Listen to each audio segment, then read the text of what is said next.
Hello everyone, welcome back to my YouTube channel বিন্দাস পূজা। তো আমি এই ভিডিওটায় ভয়েস ওভার দিয়েছিলাম, কিন্তু ভগবানই জানে কেন আমার ভয়েসটা এখানে ওঠে নাই। যে তারপরে আমি ভাবলাম যে আমার আবার ভয়েস ওভার দিতেই হবে, তো আমি পুরাটাই অফ করে যে নতুন করে দিচ্ছি। তো ভিডিওটার ইন্টারেস্টিং, কিন্তু আরেকটা জিনিস ইন্টারেস্টিং, সেটা হচ্ছে গিয়ে আমার পায়ের অবস্থা তো তোমরা জানোই।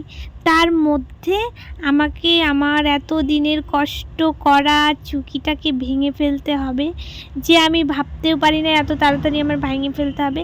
তার একটাই কারণ, আমার মা আমাকে বলতেছিল যে হচ্ছে গিয়ে ওইখানে এইভাবে ঠাইছে তুই টাকা ঢুকাইছিস, দেখ গা গিয়ে নোটগুলা মনে হয় অকেজো হয়ে গেছে গা, ওইটা আর চলবেই না, এতগুলা ঠাইছে ঢুকাইছিস তুই। আর তার মধ্যে এত গরম পড়তেছে, আবার প্লাস্টিকের ঘটি, ওইটা কি ঘামবে না ভিতরে, দেখ গা তোর টাকা ঠাকা সব মানে ঘাইমে গইলে গেছে গা। এই যে এরকমভাবে 2-3 দিন ধরে আমাকে বইলেই যাচ্ছে, আর আমার রাত্রে ঘুমিয়ে আসে না, আমার টাকাগুলা নষ্ট হয়ে গেল নাকি নষ্ট হয়ে গেল, এরকম মনোভাবনা আস্তে আস্তে। তো আমি সব বাদ দিয়ে ভাবলাম যে না, সেটাকে ভাঙা যাক, মানে কাটা যাক, তারপরে কি হয় দেখা যাবে। আর যদি না কিছু হয় আমি একটা নতুন কিনে আনি, ওইটাতে সব ভরাবো আর কি। তো মাকে বললাম যে ভাঙি চলো। তো মা বললো কি তোর ব্যাপার ভাই, তোর জিনিস, মা আর কি রিস্ক নিতে চাচ্ছিল না, বুঝছো। তো মা বললো তোর ব্যাপার, তোর জিনিস। তো আমি বললাম আচ্ছা ঠিক আছে, তো আমার ব্যাপার, আমি একটা ভিডিও করে নেই, করে তারপরে এটাকে ইসে করবো আর কি, যা হবে দেখা যাবে। পরে আমার মনে একটা বড় পাথর নিয়ে চাপা দিয়ে, বালি চাপা দিয়ে আর কি এটাকে ভাঙার চেষ্টা করতেছি। তাও আমার আর কি মানে কি করব এখনও ভাইবে পারতেছি না। তারপরে কি করলাম, না এত ভাবনা চিন্তা করলে হবে না, কষ্টের ফল দেখি কি হয়। আর আমার কষ্টের জিনিস তো কিচ্ছু হবে না, আমি জানি। পরে ভাইকে বললাম এদিকে আয়, আমার ক্যামেরাটা একটু ধরে দে। তারপরে ভাই আসলো, আর এই দেখো আমার ভাঙ্গা পাটারে নিয়ে আমি, আমার এক তো ভাঙ্গা পা, আবার ভাঙ্গা হচ্ছে গিয়ে আমার হৃদয়টা হয়ে গেছে গা। এই যে এটা কাটার সময় অনেক ভয় লাগতেছিল, তোমরা আর কি বইলে আমি তোমাদেরকে বোঝাতে পারবো না যে কেমন ভয় লাগতেছিল আমার। কাঁদতেছি আর ভয় লাগতেছে, আর আগে দেখতে থাকো কি হয় আর কি। তো যাই হোক, যে ভয় লাগতেছে আমার, পরে আমি ভাইকে বললাম দেখ যদি আমার টাকাগুলো নষ্ট হয় তাইলে আমি কি করব ভাবতে পারতেছি না আমি। যাই হোক, তুই আমাকে কিছু একটা উপায় বলে দিস আর কি। তো বলতেছে কি মাটির ইসে আইনে দিব তোকে আমি, ওইটাতে ভরায় রাখিস। তাই আমি বলছি ঠিক আছে।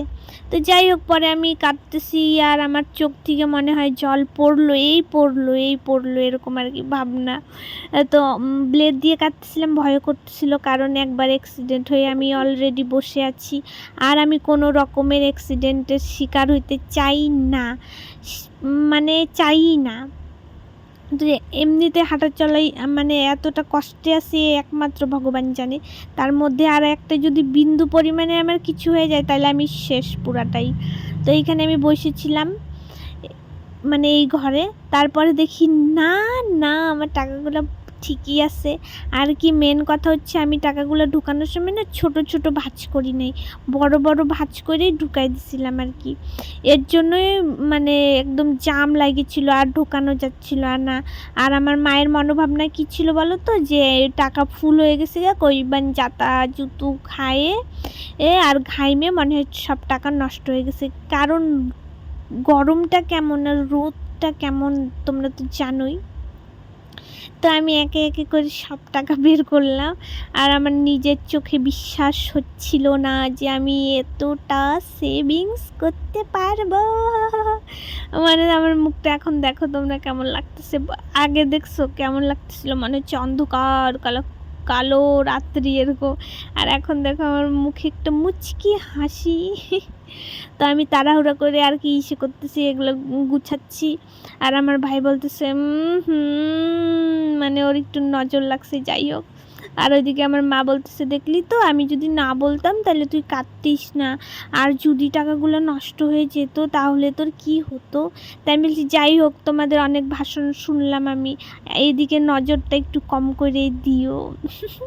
আর ওই যে বলতেছি দেখছো, আর আমার মা পুরা আমার দিকে তাকাচ্ছে যে ছোটোবেলার থেকে নিয়ে নিয়ে অভ্যাস না, এর জন্য এখনও তাকাচ্ছে। আমি বলছি যাই হয়ে যাক, এদিকে তাকাবা না কেউ। ভাইও হাসতেছিল। পরে আমি তাড়াহুড়া করে আর কি গুছাচ্ছি, আর তোমরাই বলবা এখানে কত টাকা আছে। আমি আর বললাম না, যে সঠিক বলতে পারবে তার জন্য আমার কাছে আছে পুরস্কার। যাই হোক, হ্যাঁ সত্যিই বললাম, সত্যি। তোমরা কেউ যদি সঠিকটা বলতে পারো তাহলে তোমাদের জন্য আছে পুরস্কার। আর এখানে আমার কত দিনের টাকা জমানো বলবো, প্রায় 1 বছর হয় নাই আর কি, 1 বছর হয় নাই, 1 বছরের কাছাকাছি আর কি।